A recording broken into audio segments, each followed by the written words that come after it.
سب سے اہم ترین معاملہ ہے ہر ایک انسان کی عاقبت کا اور ان کی آخرت کا۔ تو اس غرض سے بھی ہماری پوری کوشش ہوگی کہ ہم ایسے پیغامات پیش کریں جن کو سن کر لوگ رجوع لائیں اور ان پیغامات پر عمل کر کے ان کی عاقبت اور آخرت کا سدھار اور بھلائی ہو سکے، جیسے خالق و مالک چاہتا ہے۔ ہم سب کا بنانے والا کسی کی ہلاکت سے خوش نہیں ہوتا۔ وہ مہربان آسمانی باپ سب کو ابدی ہلاکت اور ہمیشہ کے عذاب اور جہنم کی اذیت سے بچانا چاہتا ہے، پورے عدل و انصاف کے ساتھ، پوری صداقت اور اپنی بے لوث، بے غرض اور کامل اور لازوال محبت کے ساتھ۔ آج کے پیغام میں بھی ہم ایک تمثیل کی بابت گفتگو کریں گے۔ یہ تمثیل یسوع مسیح نے استعمال کی لوگوں کو سکھانے کی غرض سے۔ اس کا بیان پڑھتے ہیں متی کی انجیل کے 19 باب کی 16 سے لے کر 30 آیات میں۔ لکھا ہے، اور دیکھو ایک شخص نے پاس آ کر اس سے کہا، آئے استاد، میں کون سی نیکی کروں تاکہ ہمیشہ کی زندگی پاؤں؟ اس نے اس سے کہا، تو مجھ سے نیکی کی بابت کیوں پوچھتا ہے؟ نیک تو ایک ہی ہے، لیکن اگر تو زندگی میں داخل ہونا چاہتا ہے تو حکموں پر عمل کر۔ اس نے اس سے کہا، کون سے حکموں پر؟ یسوع نے کہا، یہ کہ خون نہ کر، زنا نہ کر، چوری نہ کر، جھوٹی گواہی نہ دے، اپنے باپ کی اور ماں کی عزت کر، اور اپنے پڑوسی سے اپنی مانند محبت رکھ۔ اس جوان نے اس سے کہا، میں نے ان سب پر عمل کیا ہے، اب مجھ میں کس بات کی کمی ہے؟ یسوع نے اس سے کہا، اگر تو کامل ہونا چاہتا ہے تو جا اپنا مال و اسباب بیچ کر غریبوں کو دے، تجھے آسمان پر خزانہ ملے گا، اور آ کر میرے پیچھے ہو لے۔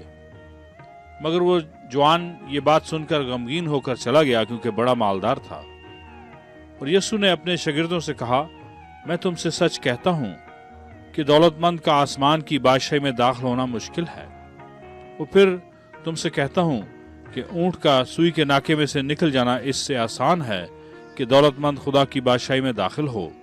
شاگرد یہ سن کر بہت ہی حیران ہوئے اور کہنے لگے کہ پھر کون نجات پا سکتا ہے؟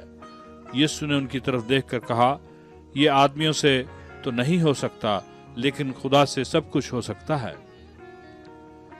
اس پر پطرس نے جواب میں اس سے کہا، دیکھ، ہم تو سب کچھ چھوڑ کر تیرے پیچھے ہو لیے ہیں، بس ہم کو کیا ملے گا؟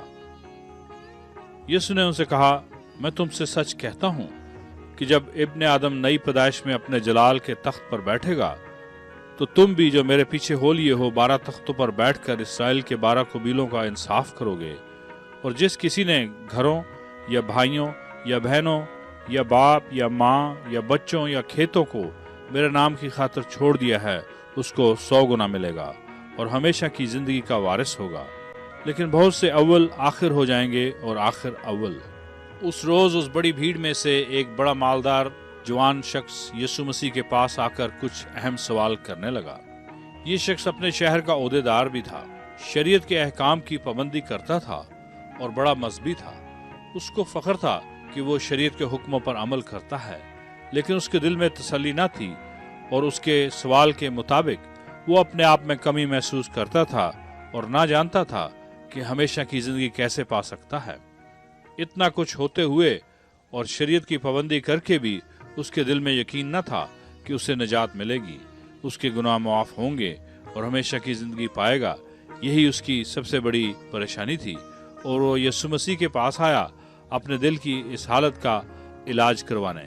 گزرے زمانہ میں بھی اور آج بھی دنیا میں بے شمار لوگ ہیں جو ہر طرح کی مذہبی روایات اور احکامات کی پابندی اور ریاضت کرتے ہیں، روز بروز یہی تمنا رکھتے ہوئے کہ ان کی نجات، ان کے گناہوں کی معافی ہوگی ان کے نیک کاموں کی بنا پر۔ لیکن پھر بھی بہتوں کا حال اس شخص سے ملتا جلتا ہے، ان کی نجات یقینی نہیں۔ ان کے دل میں ویسی ہی کمی محسوس ہوتی ہے جیسی اس مالدار شخص کی زندگی میں تھی۔ یسوع مسیح نے اس کے دل کا پوشیدہ حال اس پر ظاہر کیا۔ اس کا دل خدا کی محبت سے خالی تھا، اس کو دولت سے زیادہ پیار تھا۔ وہ مسیح کے پاس آیا کہ شاید وہ اسے کسی اور حکم کی پابندی یا کوئی اور نیک کام بتائیں جسے کر کے وہ راست باز ٹھہرے اور ہمیشہ کی زندگی کا حقدار ہو سکے۔ یسوع مسیح خدا کی طرف سے آنے والا حقیقی اور الہی نجات کا واحد وسیلہ ہیں۔ وہ انسانوں کے دل کی حالت کو بدلنے آئے تاکہ ان کے اندر سے گناہ کی فطرت، ساری لعنت، موت کا ڈنک اور ابلیس کا زہر مٹا دیں ہمیشہ کے لیے، اور انہیں آزاد کریں ہمیشہ کی موت اور ہلاکت سے، اور انہیں نجات دے کر ہمیشہ کی زندگی بخشیں اپنے ساتھ۔ ان کے بغیر ہمیشہ کی زندگی نہیں ملتی۔ اس لیے انہوں نے اس شخص پر اس کا حقیقی مسئلہ ظاہر کیا اور کہا کہ تجھے جن چیزوں سے محبت ہے ان کو چھوڑ اور میرے ساتھ ہو لے، تو نہ صرف تجھے نجات ملے گی اور ہمیشہ کی زندگی بھی، بلکہ آسمان پر روحانی دولت ملے گی۔ اس بد نصیب شخص نے دنیاوی دولت کو چھوڑنا گوارا نہ کیا۔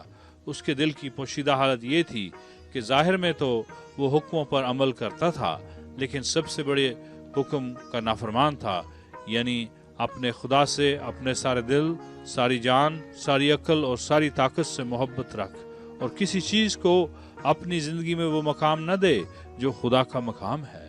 اس موقع پر یسوع مسیح نے یہ تمثیل کہی کہ اونٹ کا سوئی کے ناکے میں سے نکل جانا اس سے آسان ہے کہ دولت مند خدا کی بادشاہی میں داخل ہو۔ یسوع کے شاگردوں نے پوچھا، پھر کون نجات پا سکتا ہے؟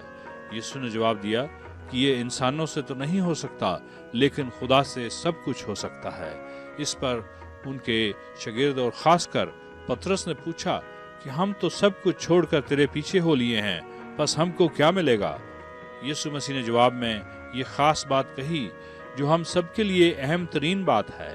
انہوں نے کہا کہ جب ابن آدم یعنی یسوع مسیح نئی پیدائش میں اپنے جلال کے تخت پر بیٹھے گا تو تم بھی جو میرے پیچھے ہو لیے ہو 12 تختوں پر بیٹھ کر اسرائیل کے 12 قبیلوں کا انصاف کرو گے، اور جنہوں نے سب کچھ چھوڑا خدا کی راہ میں یسوع مسیح کے نام کی خاطر ان کو 100 گنا ملے گا اور ہمیشہ کی زندگی کے وارث ہوں گے۔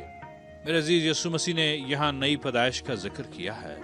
یہی کام کرنے وہ آئے تاکہ انسانوں کو ایمان لانے پر نئی پیدائش بخشیں، موت سے رہائی دلا کر نئی پیدائش، نئی زندگی، ہمیشہ کی زندگی۔ وہ دولت مند شخص غمگین ہو کر چلا گیا کیونکہ بڑا مالدار تھا اور خدا پر اس کا بھروسہ نہ تھا۔ اگر وہ خدا پر بھروسہ کرتا اور جس جواب کی تلاش میں آیا تھا اسے وہ اپناتا تو خدا حسب وعدہ اسے 100 گنا لوٹاتا اور ساتھ ہمیشہ کی زندگی کا وارث بناتا۔ وہ ایسا نہ کر سکا۔ اس کے دل میں خدا پر ایسا بھروسہ، ایسا ایمان، ایسا وشواس نہ تھا، اور اسی لیے وہ غمگین ہو کر چلا گیا۔ اگر اس کا فیصلہ درست ہوتا تو وہ خوش ہوتا، غمگین نہ ہوتا۔ وہ غمگین اس لیے ہوا کیونکہ جانتا تھا کہ اس کی نیکی کے کام اور شریعت کے حکموں کی پابندی اور اس کی دولت اور اس کا رتبہ اسے نجات نہیں دے سکتے۔ انسانی نیکی کے کام اسے نئی پیدائش نہیں دے سکتے اور نہ ہی ہمیشہ کی زندگی دے سکتے ہیں۔ تو آج آپ کا کیا فیصلہ ہے؟ اس مالدار شخص کی طرح فیصلہ نہ کریں، یسوع مسیح کی باتوں کا یقین کریں۔ آئیے دل میں ایمان رکھتے ہوئے اپنے منہ سے اقرار کریں تاکہ نجات پائیں۔ اس طرح، آئے زندہ سچے خدا، تیرے کلام کو سن کر آج میری منت ہے، میرا ہر گناہ معاف فرما اور میری توبہ قبول کر، یسوع مسیح کے وسیلہ جو حقیقی نجات دہندہ ہے۔ وہ میری خاطر آیا، مصلوب ہوا، دفن ہوا اور پھر جی اٹھا ہمیشہ کے لیے۔ آج مجھ گنہگار کو معاف کر اور قبول کر اپنے حضور، نئی پیدائش بخش، نئی زندگی بخش اور ہمیشہ کی زندگی بھی اپنے پاک روح سے بھر دے تاکہ مجھے سکھائے پوری سچائی۔ یسوع مسیح کے نام میں میری دعا سن لے، آمین۔ میرے عزیز، جن روحانی باتوں کا ذکر کیا گیا ان کے بارے میں مزید جاننے کے لیے آپ ضرور ہمیں خط لکھیں یا ای میل بھیجیں۔ میرے عزیز، یاد رہے کہ ہمارے بے شمار ساتھی روزانہ دعا کرتے ہیں کئی لوگوں کے لیے۔ آپ بھی اپنی دعا کی درخواست بھیج سکتے ہیں، ہم ضرور آپ کے لیے خاص طور پر دعا کریں گے۔ اور اگر آپ کوئی سوال پوچھنا چاہیں تو وہ بھی خط یا ای میل میں لکھیں، آپ کے سوالات کا جواب بھی دیا جائے گا۔ اب ہم مل کر تمام بیمار اور دکھی لوگوں کے لیے دعا کریں گے۔ آئے قادر مطلق زندہ خدا، تیرے رحم اور ترس کے باعث ہی الہی شفا جاری ہوئی ہے یسوع مسیح کے بدن کی قربانی سے۔ وہی شفا ہر ایک بیمار کے لیے مانگتے ہیں اور تمام دکھی لوگوں کے لیے تیرا الہی اطمینان مانگتے ہیں۔